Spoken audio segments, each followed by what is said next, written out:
اصل نقطے کی بات جس پر میں اپنی گفتگو کا اب آغاز کروں گا وہ یہ ہے کہ وہ عذر کیا ہے کہ جس کی وجہ سے دین ہمارے شعور کا حصہ نہیں بنتا، دین ہمارے لیے وہ آبجیکٹو ریئلٹی نہیں بنتا جو ہم دنیا کے عام معاملات میں عام حقائق کو بنا رہے ہوتے ہیں۔ اس کی کیا وجہ ہے؟ یعنی وہ کیا بنیادی غلطی ہے جس کی وجہ سے نہ صرف یہ کہ ہم مذہب کو ظاہر میں تو مان رہے ہوتے ہیں لیکن داخل میں وہ مذہب میری دریافت بنے، اس مذہب کے ساتھ میں جیوں، اس کے حقائق کو کھولنے کی طلب اور تڑپ میرے اندر پیدا ہو، یہ معاملہ کیوں نہیں ہوتا؟ تو اگر ہم سب اس چیز کا جائزہ لیں تو حقیقت یہ ہے کہ مذہب کو ہم ماننے جاننے کے باوجود یہ سمجھتے ہیں کہ ہماری عملی زندگی سے اس کی کوئی ریلیونس نہیں، یعنی ہم جو عبادات بھی ادا کرتے ہیں وہ ہم اس شعور کے ساتھ ادا نہیں کر رہے ہوتے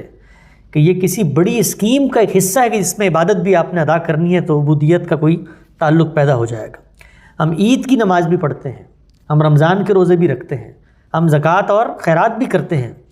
لیکن یہ سب کچھ جس مقصد کے حصول کے لیے ہو رہی ہوں وہ تو یہ ہے کہ دین کے حقائق کی معرفت آپ کے دل میں پیدا ہو اور وہ معرفت پھر زندگی میں ڈھلے، اور زندگی میں ڈھلنے کے بعد ہر مسلمان اس قابل ہو کہ جب اس کا بچہ اس سے یہ پوچھے کہ بھائی آپ خدا کو کیوں مانتے ہیں تو وہ اسی اعتماد سے اس بات کا جواب دے سکے جس اعتماد سے وہ بچے کو دوسرے حقائق کا جواب دیتا ہے، جس اعتماد سے وہ بچے کو یہ بتاتا ہے کہ تعلیم اس کے لیے کیوں ضروری ہے، جس اعتماد سے وہ بچے کو بتاتا ہے کہ حفظان صحت کے اصول اپناؤ گے تو بیماری سے بچو گے۔ کیا یہی معاملہ ہم مسلمانوں کا اپنے دین کو لوگوں میں بیان کرنے میں بھی ہوتا ہے، اس کو اون کرنے میں بھی ہوتا ہے؟ یا پھر جب کبھی کوئی سوال دین کے معاملے میں سامنے آ جائے اور لوگ یہ کہیں کہ آپ کا دین تو یہ کہتا ہے، اس کی تو کوئی ریلیونس نہیں ہے، اس کے پیچھے تو کوئی عقلیت نہیں ہے، اس کے پیچھے تو کوئی ریزننگ اور علت اور سبب نہیں ہے، تو کیا ہمارے اندر یہ صلاحیت ہوتی ہے کہ ہم اس کا جواب دیں؟ عام طور پہ انسان یہ عذر پیش کرتے ہیں کہ بھائی یہ تو مولوی لوگوں کا کام ہے، دین پہ وہ غور و فکر کرتے ہیں، یہ بڑے مسئلے ہیں وہ حل کریں، آپس میں ایک دوسرے سے بات چیت کریں، وہ بتائیں، ہم تو پیدا ہوئے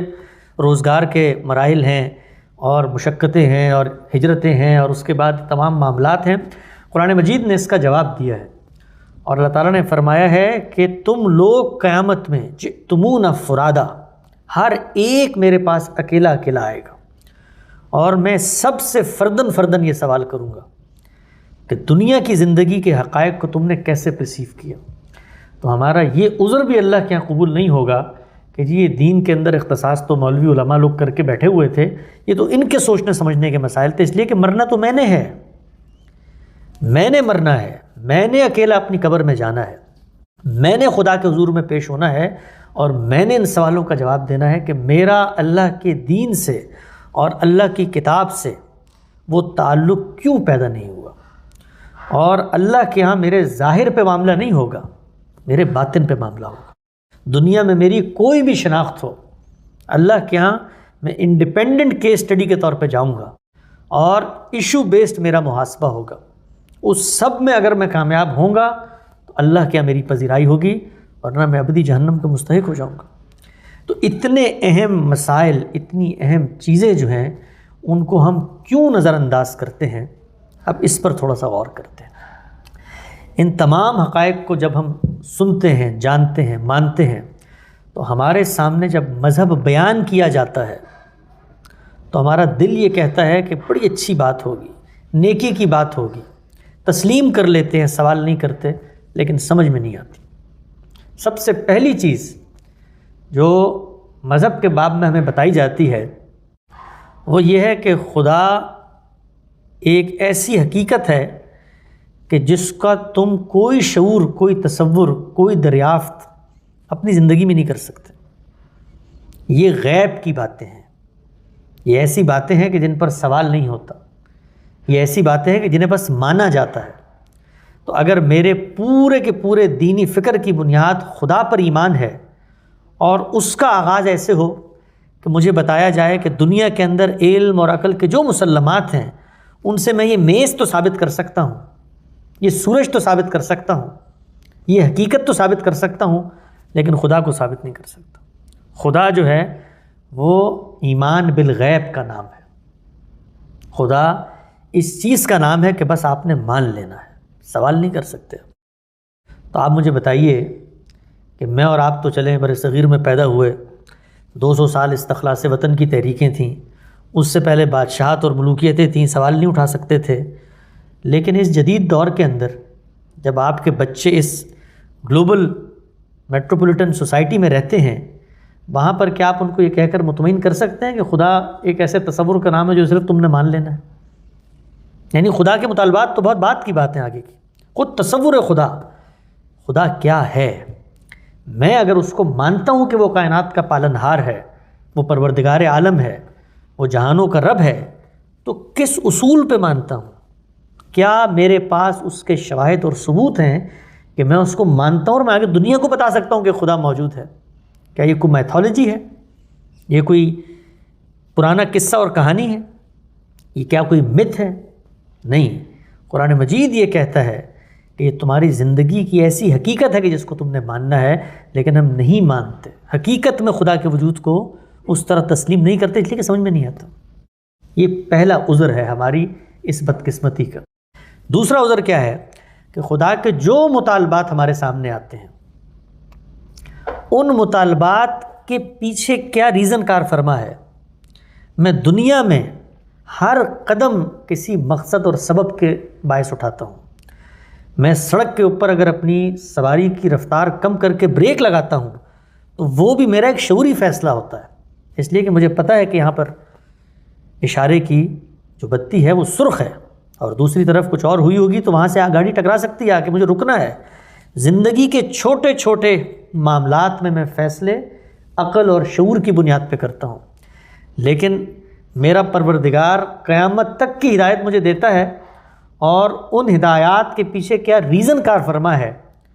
اس کو میں کبھی سمجھنے کی کوشش نہیں کرتا، اور جب کبھی میں سمجھنے کی کوشش کرتا ہوں تو مجھے ایک ہی جملہ بتایا جاتا ہے کہ دین میں عقل نہیں چلتی۔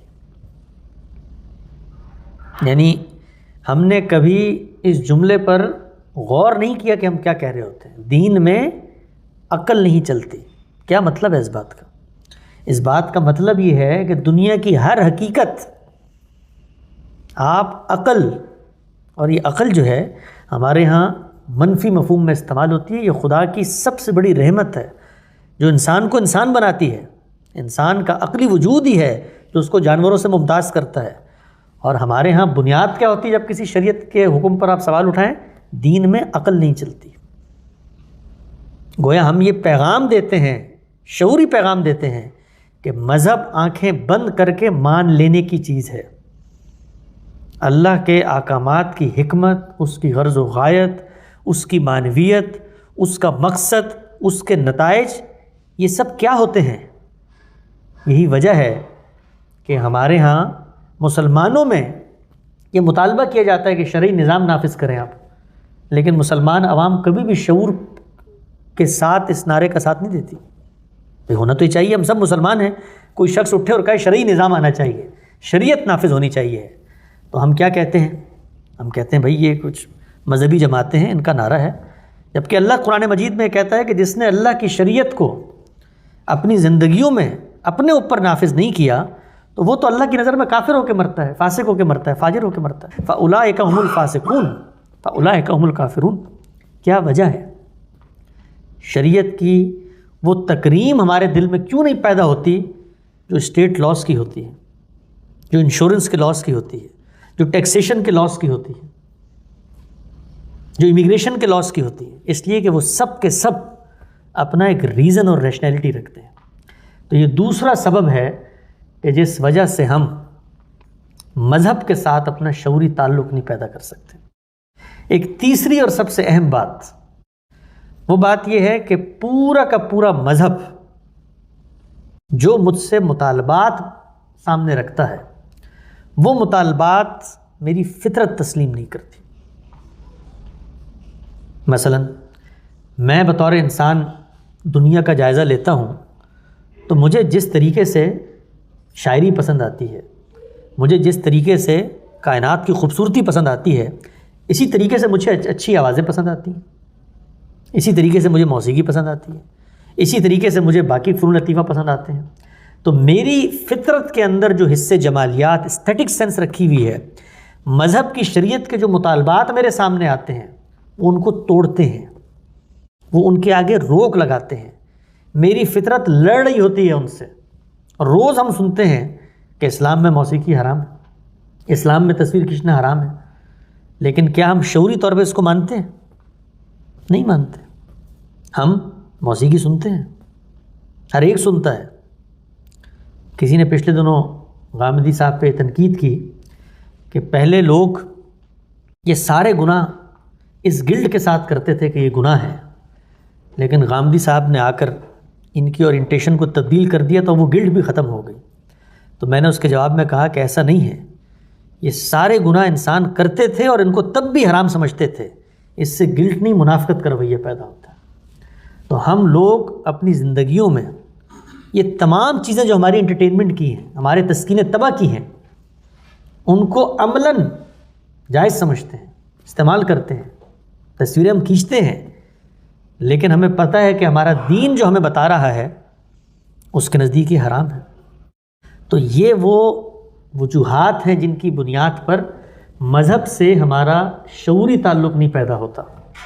اب آئیے اس کو ایک اور نظر سے دیکھتے ہیں۔ وہ نظر یہ ہے کہ ہم آگے بڑھیں اور آگے بڑھ کے اس بات پہ غور کریں کہ یہ جو کچھ ہمیں مذہب کے نام پر بتایا جا رہا ہے، جو کچھ ہمیں اللہ کے مطالبے کے طور پہ منوایا جا رہا ہے، کیا یہ حقیقت میں اللہ کا مطالبہ ہے بھی یا نہیں ہے؟ ہم اس چیز کا جائزہ لیں۔ ہم یہ دیکھیں کہ جو کچھ آج تک ہم نے دین کے نام پر سنا ہے، کیونکہ دین کس چیز کا نام ہے روئے زمین پہ؟ دین صرف ایک چیز کا نام ہے، اور وہ ہے محمد الرسول اللہ صلی اللہ علیہ وسلم کی ذات والا صفات، بلند ہستی۔ وہ خدا کا پیغام ہے اس دنیا میں، وہ ذریعہ علم ہے جس نے مجھے دین بتانا ہے۔ دین نام ہے ان کی ذات کا۔ وہ جس چیز کو دین قرار دیں گے ہم اس چیز کو دین سمجھیں گے، اور وہ جس چیز سے انسانوں کو روکیں گے ہم اس چیز کو سمجھیں گے کہ خدا کا مطالبہ نہیں ہے۔ محمد رسول اللہ صلی اللہ علیہ وسلم کی ذات نے ہمیں قرآن و سنت کی روشنی میں دین دیا ہے۔ قرآن و سنت وہ قطعی، ایبسولوٹ اور محکم میڈیم آف نالج ہیں کہ جس کے اندر خدا کا دین موجود ہے۔ اب ہم یہ دیکھیں گے کہ ان میڈیمز کے اندر جو دین بیان ہوا ہے، کیا یہ جو کچھ دین ہمیں سوسائٹی میں، معاشرے میں بتایا جاتا ہے، سکھایا جاتا ہے، منوایا جاتا ہے، کیا یہ وہی دین ہے یا پھر یہ اس دین کی ایک ایسی انڈرسٹینڈنگ ہے جو اصل دین سے میل نہیں کھاتی؟ تو ہمارے استاد جناب جاوید احمد غامدی صاحب نے کچھ بھی نہیں کیا، صرف ایک کام کیا ہے، اور وہ یہ کہ جو کچھ رائج دین موجود ہے ہماری سوسائٹی میں، اس دین کو نتیجے کے اعتبار سے وہ دین ہے، حقیقت کے اعتبار سے وہ دینی فکر ہے، اس کو اس کے سورسز میں جا کر دوبارہ پرکھنے کی کوشش کی۔ اگر آپ غور کریں تو مسلمانوں کے لیے اس سے بڑی نعمت اور غنیمت کی بات کیا ہو سکتی ہے کہ کوئی صاحب علم پیدا ہو اور وہ انہیں کہے کہ بھائی ہم سب کا مقصد اللہ کی منشا کی یافت ہے، لیکن آؤ اور پلٹ کے ذرا اللہ کے اس حقیقی پیغام کو سامنے رکھ کے اپنی اس دینی فکر کو ریوائز کرو، اس کی ریویژن کرو، اس کی ریکنسٹرکشن کرو، اس کے اوپر کرٹیکلی انالیسس کر کے سوال اٹھاؤ کہ یہ بات اللہ نے کہی ہے، اللہ کے پیغمبر کا مطالبہ ہے، یا یہ لوگوں کی مس انڈرسٹینڈنگ ہے؟ تو آپ دیکھیے جب آپ ان کے زاویہ نظر سے دین کا مطالعہ کرتے ہیں تو وہ دین خدا کے وجود کو سب سے پہلے اسی طریقے سے محکم کرتا ہے جس طریقے سے میرے سامنے میرے والدین کا وجود ہے۔ میں دنیا میں جس علم سے اپنی ترقی کی بنیاد رکھتا ہوں تو وہ انفرنس کا علم ہے، استنباط کا علم ہے۔ خدا میرے تجربے اور مشاہدے میں نہیں آتا، لیکن انسان صرف تجربات اور مشاہدات سے حقیقت نہیں مانتا، دیکھ کے تو بھینس بھی مان جاتی ہے، لیکن انسان کا امتیاز کیا ہے کہ وہ سڑک پہ گاڑی چلا رہا ہو اور اس کو گیند نظر آئے تو وہ انفرنس کرتا ہے، استنباط کرتا ہے کہ پیچھے کوئی بچہ بھی بھاگتا ہوا آ سکتا ہے تو میں رفتار آہستہ کر لوں۔ یہ انسان کی سب سے بڑی شان ہے۔ خدا نے سامنے آ کر اپنے آپ کو ظاہر نہیں کیا، اس لیے کہ پھر میرے امتحان کا پردہ ہی اٹھ جاتا۔ اس نے وہ تمام دلائل میرے سامنے رکھ دیے ہیں جو اس کائنات کی موسٹ پلازیبل ایکسپلینیشن مجھے دیتے ہیں کہ ان کے بنانے والی ایک ہستی موجود ہے۔ جو دین اس ہستی نے مجھے دیا، اس دین کی بنیاد ہے عبودیت، بندگی، سرنڈر کرنا، اللہ کے سپرد کر دینا اپنے آپ کو، اللہ کے بندے اور غلام بن جانا۔ اسی سے شکر، اسی سے ذکر، اسی سے تسلیم، اسی سے رضا، اسی سے تفویض کے جذبات پیدا ہوتے ہیں۔ اور اس دین کا مقصد ہے تزکیہ، پیوریفیکیشن، اپنے آپ کو پاک کرو۔ یہ پاکیزگی میرے بدن کی بھی ہوگی، یہ پاکیزگی میرے خور و نوش کھانے پینے کی بھی ہوگی، یہ پاکیزگی میرے اخلاق کی بھی ہوگی، اور اس پاکیزگی کو جو چیز مجسم کرتی ہے وہ عبادات ہے۔ یہ عبادات خدا کی ضرورت نہیں ہے، میری ضرورت ہے کہ اگر میں کسی خالق کو مانتا ہوں تو اس سے اپنے تعلق کا اظہار کروں، بالکل ایسے ہی جیسے میں اپنی ماں سے محبت کے تعلقات کا اظہار کرتا ہوں۔ پھر جو شریعت مجھے دی گئی ہے وہ شریعت ان تمام کے تمام احکامات پر مشتمل ہے جو میرے تزکیے اور پیوریفیکیشن پر ہیں۔ ایک ایک حکم کی ریلیونس آپ کو ثابت ہوتی ہوئی نظر آتی ہے، اور اس طریقے سے پورا دین ایک کوہیرنٹ، منظم اور مستحکم نظام فکر میں آپ کے سامنے آتا ہے۔ اور جب آپ دین کے کسی ایک حکم کو اٹھاتے ہیں تو وہ حکم اصل مقصد کے ساتھ جوڑ رہا ہوتا ہے کہ دنیا میں ہمارا امتحان آخرت کی تیاری کے لیے اپنے آپ کو پاکیزہ کرنے کا ہے۔ یہاں پر تفصیلات کا وقت نہیں ہے، ورنہ شریعت کے ایک ایک حکم کو سامنے رکھ کے یہ بتایا جا سکتا ہے کہ کیسے میں اس کو ریزن کی بنیاد پہ مانوں گا، اور کیسے وہ میرے شعور کا حصہ بنے گا، اور کیسے میں اپنے بچوں کو، اپنی نسلوں کو، اور ان لوگوں کو جو خدا کو نہیں مانتے یہ بتا سکتا ہوں کہ میرا دین اس دنیا کے لیے کتنی بڑی رحمت اور نعمت بن کے آیا ہے۔ قرآن مجید ہمارے سامنے موجود ہے، وہ کتاب ہم اپنی عقیدتوں کا محور و مرکز بھی بناتے ہیں، لیکن سچی بات یہ ہے کہ وہ کتاب پڑھتے ہوئے ہمیں کبھی سمجھ میں نہیں آئی۔ اس کتاب کے اندر ہو کیا رہا ہے ہمیں کبھی نہیں پتہ چل سکا۔ ہم اس کو شروع کرتے ہیں تو بنی اسرائیل کی باتیں آ رہی ہوتی ہیں، اس کو آگے لے کے جاتے ہیں تو عاد، سمود، صالح، شعیب، نوح، ہود، ابراہیم، موسیٰ، عیسیٰ اور باقی انبیاء کی داستانیں آ رہی ہوتی ہیں۔ کبھی یہاں کی بات، کبھی وہاں کی بات، یہ سب کچھ کیا ہو رہا ہے؟ اگر ہم اس کتاب کو ایک منظم کتاب کے طور پر نہ پڑھیں، ہم یہ نہ جانیں کہ اس کا موضوع کیا ہے، ہم یہ نہ سمجھیں کہ اس میں بات کیسے ہوتی ہے، اس کے جملوں میں آپس میں ربط کیا ہے، اس کے اندر نظم اور معنویت کیا ہے، اس میں اللہ تعالیٰ کی بات کا التفات کیسے ہوتا ہے، اس کی آڈینس کون ہے، اس کے کون سے احکام ہیں جو وقتی نوعیت کے ہیں، اس کے کون سے احکام ہیں جو مجھ سے ریلیٹ ہوتے ہیں، یہ ماضی کے قصے سنا کے مجھے دین کیا حاصل کرنا چاہتا ہے، یہ تمام سوالات اگر میرے حل نہ ہوں تو میں اس کتاب کو سینے سے تو لگا سکتا ہوں، دماغ میں جگہ نہیں دے سکتا۔ تو اس مکتبہ فکر نے، اور یہ مکتبہ فکر امت کی اسی روشن و تابندہ، اسی درخشاں و جاویدہ روایت کا حصہ ہے۔ انہوں نے کوئی نیا دین نہیں بنایا، انہوں نے کوئی اپنی طرف سے دین میں اضافہ نہیں کیا، انہوں نے کسی دینی حقیقت کا انکار نہیں کیا، انہوں نے یہ نہیں کہا کہ یہ بات ہمیں سمجھ میں نہیں آتی تو ہم نہیں مانیں گے، بلکہ اس نیت کے ساتھ، اس جذبے اور اس اخلاص کے ساتھ خدا کے دین کا مطالعہ کیا کہ اگر خدا کا دین مجھے یہ کہے گا کہ دیوار میں سر مارو تو میں پہلے سر ماروں گا، پھر اس کی معنویت کو سمجھوں گا۔ لیکن جب خدا کے دین کو سمجھا تو پھر اس کا ایک نتیجہ نکلا، وہ نتیجہ یہ تھا کہ خدا کا دین زندگی کی حقیقت بن گیا۔ اس میں ہر سوال کا جواب ہے جو اس موضوع سے متعلق ہے۔